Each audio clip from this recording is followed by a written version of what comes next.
Is my supreme pleasure to introduce to you a friend of mine from many years. We've gone from young to now we're a little older.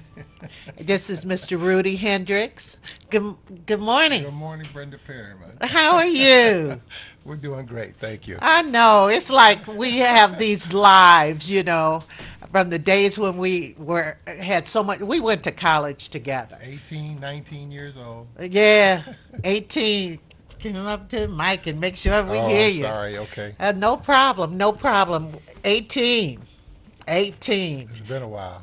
Yeah, it's been a while, but we had a lot of adventures. We were there when Martin Luther King was killed That's and right. everything. I mean, a lot of things were happening in those days during the riots and all of those things that were happening. And we still managed to make it out in one Yeah, piece and a lot of demonstrations, a lot of sit-ins. a lot of partying. That's right. I must say, More you partying all than. y'all don't know what was my nickname, Foxy. But yeah, you were rich. That's right. I know. Anyway, back in the day, and you Kappa Alpha Psi fraternity, That's it. and I'm an AKA. But now you were in corporate, right? Yeah, I worked in corporate America for quite a while. Actually, I started my career out teaching school. Really, I Yeah, didn't know yeah. that. I actually taught school for a while, and Where? then I was actually in Livonia, and then I left there and I went to work in corporate America. Worked for IBM for a few years, and just did some different things in the computer industry. Had my own computer company for a while. My last corporate job, though, is I worked for a local cellular company, and I ran their sales and support organization in the state of Michigan before we started this venture with the food about 5 years ago. So Wow. And you, let's see, you're from Inkster, that's right. right? Yep, born and bred in Inkster. Got a lot of family in Inkster. A lot of A family lot in of it. Hendrixes in Inkster still. Yeah, Yeah, in that's right. fact, Freeman Hendrix is your brother. Yeah, that's Well, right. Yeah, Freeman ran for mayor. for mayor. Yeah, Right, yeah, he did. right, right. So, Red, Lady Louisa's restaurant. Yes. Tell us about it. Well, the fact of the matter is that I've been cooking for a number of years, and people would come to the house and they would eat my food, and they would talk about how good it was. And I've got a what's now a 30-year-old son, and so I had a 30. I had a conversation with him about, well, he wanted to open up a restaurant, and so we got together, and I found a place in the city of Detroit, bought the building, and compiled all of these recipes that I've been cooking over the last 20 years or so, and we opened up for business. My son came down. Ironically, he came and worked with me for a little while, and decided he didn't want to live in Detroit after about a year working the business, and so he left me with the business, and we just been making What it do you work think since that then. was? Did he think the work was too hard or what? Nah, he just had different, you know how these kids are. This was 5, 6 years ago. Yeah. So, he's 24, 25 at the time. And, he just decided that he didn't want to live in Michigan anymore and he wanted to move around. And so that's what he's done. So, Well, yeah, good for him. yeah, They have the young people have that wanderlust, we yeah, call it. that's exactly And right. so, what was the first thing you ever learned to cook? Well, back quite a while back, I think the first thing I ever did was cook Thanksgiving dinner. You did? Yeah, it was one of those things where, guys always cook outside. They grill, but they never make the side dishes. They never come inside and try to cook desserts. They never do any of that. Their whole claim to fame is they can cook something out on the Yeah. grill, and that's about all. They can grill chicken, or they can grill a steak, or they can do hamburgers and hot dogs. So this particular time, I did that, and then I decided I wanted to cook the entire meal. So I just pulled out cookbooks and did some things like that. Back then the internet wasn't as Right. prevalent. So we didn't have the internet to go out and search recipes and that sort of thing. So over time, I just started accumulating these recipes, and then I actually, as I tweaked them, I would document them and put them on my computer and just saved them. And after I did that Thanksgiving dinner, I actually said, well, this wasn't too bad. I kind of like doing this. I like to. How's your dressing? My dressing is really off the hook. Oh gosh, nothing. Dressing makes the meal. Yeah, we make a really good dressing because we actually put turkey in our dressing and put. Do you? Oh yeah, we actually put meat in our dressing. Our dressing, our motto is that we cook the way Big Mama cooks. So Oh Lord. everything that we do, we try to do it in a down home kind of So a were fashion. any of these recipes handed down?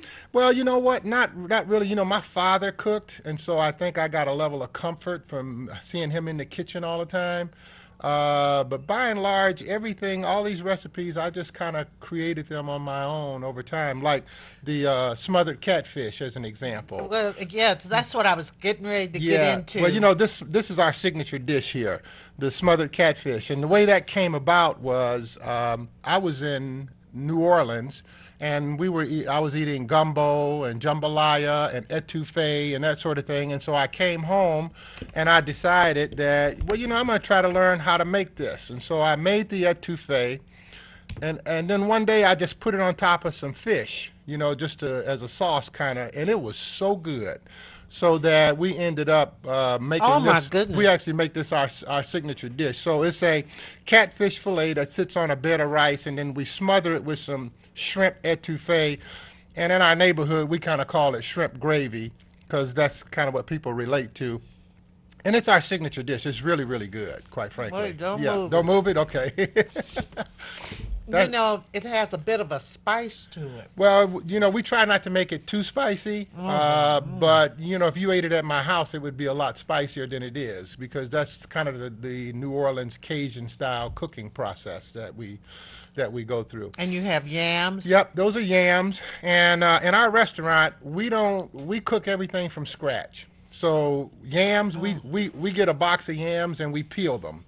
And That's the way Mama did. well, There was no can. Right, some restaurants use cans and know. canned yams and that sort of thing, but we don't do that in our restaurant.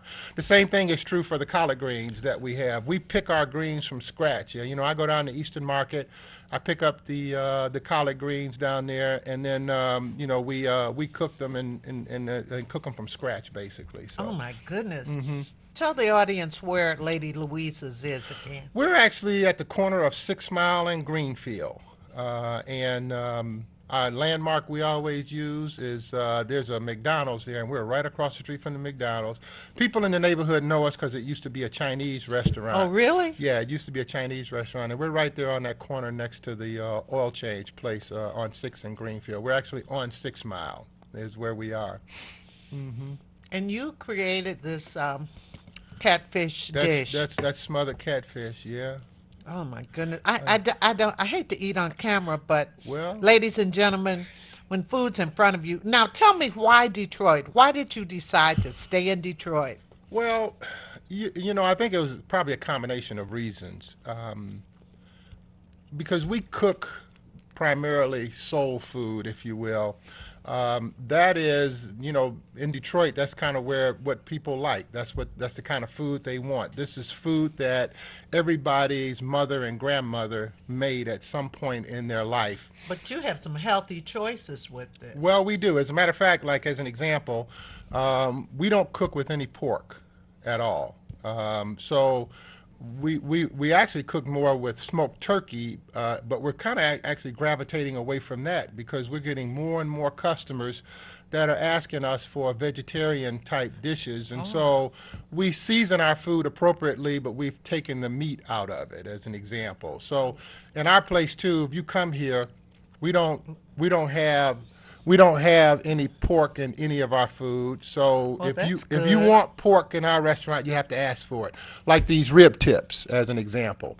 This is our rib tips. We sell a whole pound of rib tips with our dinners. And our rib tips are very meaty. They have very little gristle on them.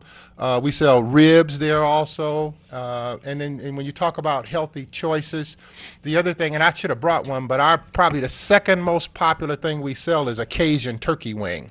Really? And, yeah, it is. And we smoke our turkey wings in advance, and then when people come in and buy them, we actually drop them in the fryer for about 3 or 4 minutes to get them crispy on the outside, put Cajun seasoning on them, and then we sell a Cajun dipping sauce that I make in the restaurant that people use to dip the meat. They pick the meat off the bone and dip it and, do what they do with it. So it's actually very good. And then we sell turkey chops, turkey ribs, Who turkey made this tips. sauce? It's mine. Golly. Yeah. So as an alternative to these rib tips, we actually serve turkey tips. Really? Yeah. So people that don't want to eat pork and they want the experience, then we have something for them. If you don't eat pork chops and you don't want pork, we've got turkey chops. As Well, an alternative. a lot of people don't eat them every day, but Yeah. once in a while you get some pork. We've actually got some hardcore people that don't eat any pork anytime ever. So now what you're digging into there, that's our fried corn. And the way Big Mama made that, Oh my God. it's just sautéed corn. We saute it in a skillet with green peppers and onions, and it's something other than some places they just boil their corn and serve it up. Sweet. Yes, it is. It's sweet fried corn is what it's called. Oh my gosh. Yeah, sweet fried corn.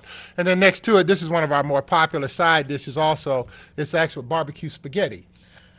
So Barbecue. it's barbecue spaghetti. Now down south, what they do is they make spaghetti and they only put like barbecue sauce in it, which is a little bit heavy for me. So what we do with ours is that we make our spaghetti and we put some barbecue sauce in it in the right combinations, and it comes out and it gives it just a slightly sweet flavor, and it is so good. I'm telling you, we sell a lot of it, and to complement that, we also sell barbecue baked beans as a side dish as well. And people like it. Now we have the staples. I call it the big four: our collard greens, our yams, our macaroni and cheese, which it's been a couple of years now, but the Free Press rated our macaroni and cheese as one of the best in the city. And then we sell green beans, and we put potatoes in them, This and that is sort of thing. meatloaf, right? That's our meatloaf. Yeah, we have something called Meatloaf Monday, where you can come in on Monday and try our meatloaf, and we have beef meatloaf, and then we also sell turkey meatloaf. Turkey We meatloaf. sell turkey meatloaf, yeah. You hear that, ladies and gentlemen? My God. I hate to eat in front of you, but I have to test the food. That's just the way it is. It's so red. I noticed.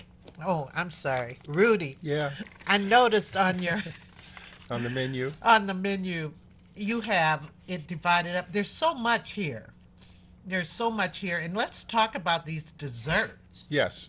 The desserts, actually, I make the desserts personally. Tell the Yeah. audience what they are. Yeah, well, our number one dessert now, which has progressed over time, is actually banana pudding. It used to be my peach cobbler. My peach cobbler is really good, and many of my customers affectionately refer to it as crack cobbler, because Oh, wow. that's how good it is. Golly. And I tell people all the time, as a cook, you can't really self-proclaim how good your food is. Other people have to tell you how good your food is. And our customers like our peach cobbler. They like our banana pudding. We go through a banana pudding pretty much just about every day. And then I make cakes. And then probably the most popular cake we sell is a butter pecan cake. Butter pecan. Butter pecan cake. Yep. Explain that. Well, it's a butter pecan cake, and we put a buttercream icing on it, and then we top it with some pecans, and it's a really nice cake. I mean, it's gotten to the point where Did you create that? no, not really. I mean, we make it, and it's just one of those things. I think my son actually was the one that actually first came up with this idea about this butter pecan cake, and I just make it all. We make it all the time. That and our lemon cake is probably the two most popular cakes Is we it sell. a lemon pound cake or a lemon cake? It's a lemon. Sometimes I make it as a pound cake, and sometimes I just make it as a tube cake. Basically, yeah. And it's lemon, and sometimes we put lemon icing on it, and sometimes I'll just do a lemon glaze and put on top of it. It just depends on how I feel about it. Golly. And then we do double chocolate cakes. Occasionally, I make I call a chocolate delight, which is a Oreo type dessert. It's all chocolate, and we use white chocolate, dark chocolate, pudding, and we put a layer of chocolate cake on the bottom of it, and then we put Oreo cookies in it, and Oh, that's you know, decadent. it That's is. for You ancient Rome. You know how they used to sit up and do it. you have to like chocolate in order to eat that dessert. I That's just the way it is. know. And I don't make it all the time, but we get customers that'll come in and ask for it, and so we'll make one, and and when it's gone. The other thing that's gotten that we get a lot of requests for is our bread pudding. Oh, you So make bread pudding. yeah, we make a bread pudding with rum sauce. By the way, what's the number there? Tell us real quick. Our number is 313-273-FOOD, FOOD. That's 273-3663. So that's actually the number to the restaurant. Now, can people? Oh, well, finish telling me about that. The pudding. Oh, okay. I But mean- just the bread pudding. It's bread pudding, and it's we don't put a lot of raisins and fruit, and it's just a nice simple bread pudding that we make with croissants and other breads like that, and it's nice, it's sweet, and then we top it with a rum sauce, and it's amazing to me that people come in who never had bread pudding, and they'll taste this and they're like, I'm gonna eat some of this. Okay, it's pretty Oh, good. really? And then I make some pies, sweet potato pies. I make something called a Lady Louisa pecan pie. It's not as heavy as a traditional sweet pecan pie. It's much lighter because we put some different ingredients in it, and it's very good. And then every now and then I'll make something called a chess pie, which most people don't know what that is, but people from the South know what a chess pie is. It's actually a lemon-flavored, custardy kind of a pie, and we make them in a little 5-inch round, so it's their individual size pies, so people can come in, buy a pie, and take it home with them. So Wow, just amazing. And I see you got the green beans over there, and they look so good. And your meatloaf. You know, it's hard to find a good meatloaf. we sell a lot of meatloaf. The other thing we sell a lot of, believe it or not, is liver and onions. Really? Yeah, we sell a lot of liver and onions. People. That's a blast from the past. It is, I tell you, and there's mostly the older folks come in and get the liver and onions. Not a lot of young folks eat liver and onions. I got 1 or 2 customers that are young, and I just trying to figure out how did you even get acclimated to eating liver and Liver onions? and onions. Because most of the people that eat it are a little bit older because it's from their past, Now, do you ever have breakfast? You know what? We actually tried to do breakfast at the restaurant, and probably for about 3 or 4 months, and it just didn't go over real well for whatever the reason. So we really don't do breakfast anymore. I've got a group of friends that come in once a month. We do Right. every first Saturday. So we cook breakfast for them, and then we alternate it. Sometimes we do lunch, sometimes we do breakfast, and we get 25, 30 people that'll come in there on the first Saturday of the month, and we'll cook breakfast or whatever it is, and then and the breakfast is really pretty good. Oh, I'm sure it is. If it's anything like this. Yeah. Now, with for people, if in a day, what do you think you sell the most of? The most of Cajun turkey wings. We do a lot of fried chicken. That sounds good. It is. It's really good. It really is. The other thing about us is that we don't fry foods and have any food sitting under a lamp at our Good, place. good. When you come to my place and you order chicken, we fry it for you on the spot.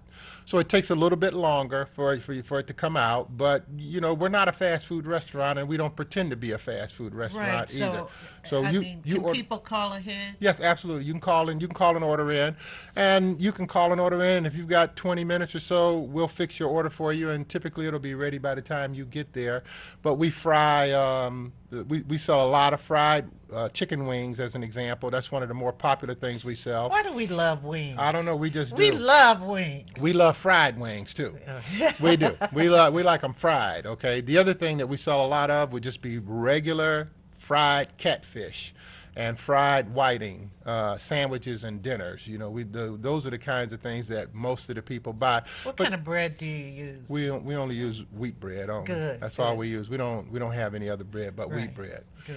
That's all we have. And then certain days of the week we have specials. Like I said, Monday is Meatloaf Monday. Wednesday is Wild Wing Wednesday. So we have Wild Wing Wednesday. yeah, we have. Tell me about yeah, that. we have specials on those days. That's all. So you can come in and get a nice little lunch. And these are lunch portions in terms of the size. kidding. Those are lunch portions. Yeah. You are kidding. dang, this is huge. This would be a lunch portion here. The only thing different between a lunch and a dinner is that the sides would be twice as much as what's here for a dinner than it would be for a lunch. But the meat that's on here is always the same. Like that's a pound of rib tips is what you get when you buy a rib tip. So if you came in and bought a rib tip snack for $5.99, you'd get a pound of rib tips, and then we give you a complimentary side of potato salad. And my potato salad, by the way, I have some here so you can taste it later. It's really good. It's my mother's recipe, and it's really good. You know, you can't. There's a lot of places you can go. You can't go everywhere and eat their potato salad. I You know what I'm know. saying? But I can know. tell you this: if you come and eat my potato salad, you're gonna like it. Yeah, I was going to go really over good. the sides, and I didn't give you a chance to really explain That's okay. why you stayed in Detroit. Yeah. Well, again, we're here because this is where we think our folks are, and this is the environment that we wanted to be in. I think we could probably go out to the suburbs, and we get a lot of people from the suburbs that come into our restaurant, and they wish that we were out there closer to them.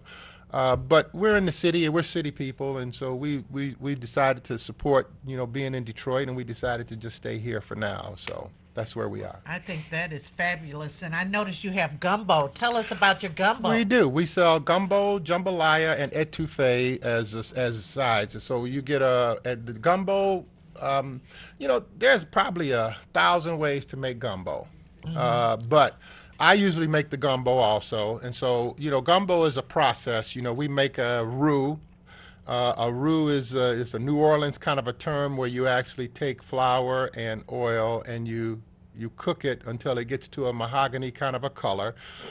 Excuse me, and then you put you put green peppers and onions and celery in it, and We have Tom on the line. Hold on, we have someone Sure. calling in. Good Okay. morning, Tom. How are you? Good morning to both of you. Let me tell you, I've been there a number of times, and the food will make your toes curl up. That etouffee, it is heavenly. Testimony. Yeah, and the catfish, everything that I've had out there has been superb. As they say, finger licking good. No, this is plate licking good. well, thank you, Tom. I appreciate that. Tom, Okay. what's your favorite dish? I like the etouffee.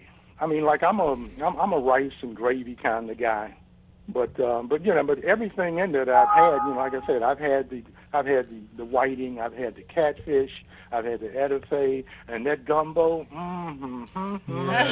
We're just talking about gumbo. Yeah, It make you smack your mama. I was just about to tell her what we put in it. So Gal, you love that gumbo, huh? Yeah, it's good. It's good. It's it's good. Well, I'm glad you're patronizing, and they deliver. Not deliver like that, but if you're having a party, catering, we cater. They Yeah. cater. Yeah, we Right. cater. And we'd like to try to do. In fact, we're just starting to launch now. We want to do more deliveries to local businesses, barbershops, beauty salons. When these guys and these ladies are sitting in the barbershop on Fridays and Saturdays, Hungry as heck. hungry. Those are the kind of environments we're trying to get into, and we'd like you, if you have an interest in having us deliver to you, we'd like you to call us and let us know. And that number again Yeah, is? is 313-273-FOOD. It's 273-3663. But you can also reach us through our website, and you can actually put an inquiry there, and I've got it set up so that when you go to my website and put an inquiry in, I get a fax, and then it also hits my my smartphone so that I know you're trying to reach me. What is your inquiry? What is your The website? website is Lady Louisa's. That's LadyLouisas.com. And if you do that from your smartphone, we actually have a mobile application that you'll have the option to download that to your smartphone, and then you can reach us and see our menus on a daily basis. And then we also have a Facebook account where we put specials out on the Facebook during the week to let people know what's going on. Like a week ago, I think we had a buy one get one for half off kind of a thing, so you could come and buy a dinner and get another dinner for half off. And we do all that through our Facebook account, though. Well, our time is just about running. I think we have a minute more. We have Ken on the line real quick. Good morning, Ken. Good morning. Hello. Hello? Oh, I was going to say call right back. Hello? Oh, okay. I'm sorry about that. I don't know what happened, but you've tantalized all of us. Tantalizing. Gumbo? You got time to tell me what's in the gumbo? We got enough What's time? in the gumbo? Yeah, gumbo. Chicken, smoked turkey sausage, shrimp, and then I have some andouille sausage made from turkey specifically for me that I put in the gumbo also. Oh So we don't, my. well, again, we don't put any pork in our gumbo, so it's all turkey meat basically Oh and wow. chicken So, and ladies, shrimp. Louisa's once again is located. 15535 West McNichols. We're right at the corner of 6 Mile and Greenfield, and we're directly across the street from the McDonald's. Wow, golly. This, oh, ladies and gentlemen, you know we have Table Talk with Brenda Perryman today. Right after this show, we have some interesting issues that we're going to talk about. Also, I'm supposed to do a quick interview with Juanita Moore, the president and CEO of the Charles Wright Museum. So, Red, thank you. No, thank you, Brenda. I appreciate it, and And hopefully we can get some of these folks to come out and try my oh, food. we will. Don't worry. We'll be there too. Okay, I'll see you in just a few minutes, ladies and gentlemen. Be right back. All right.